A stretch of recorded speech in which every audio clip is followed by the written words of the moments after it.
Fantastic Studio. Fantastično, zar ne? Dobar dan drugari i drugarice.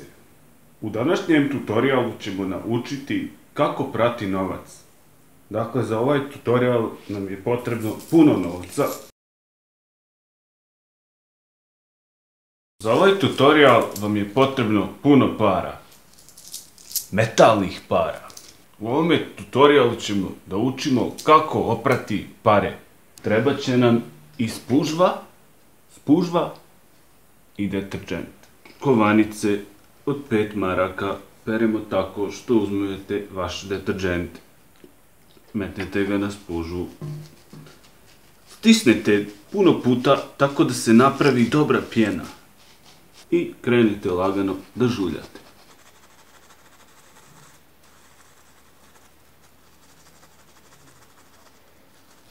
Sve dok vaša novčanica ne bude tako čista da možete sa nje i jesti. Fantastično, zar ne?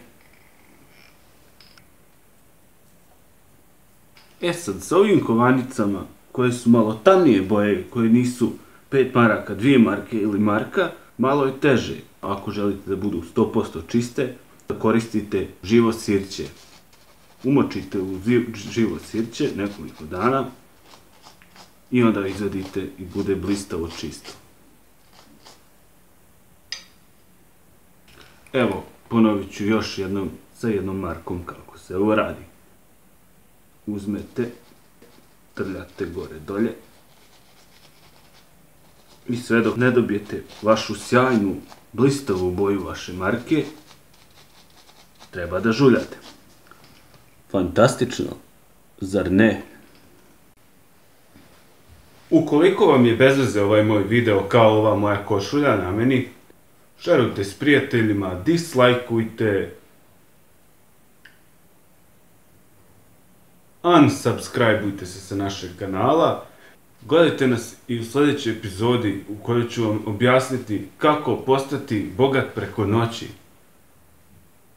Plus bonus, kako posoliti supu.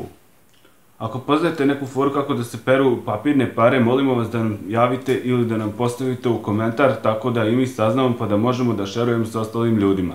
Hvala. Fantastic Studio. Fantastično, zar ne?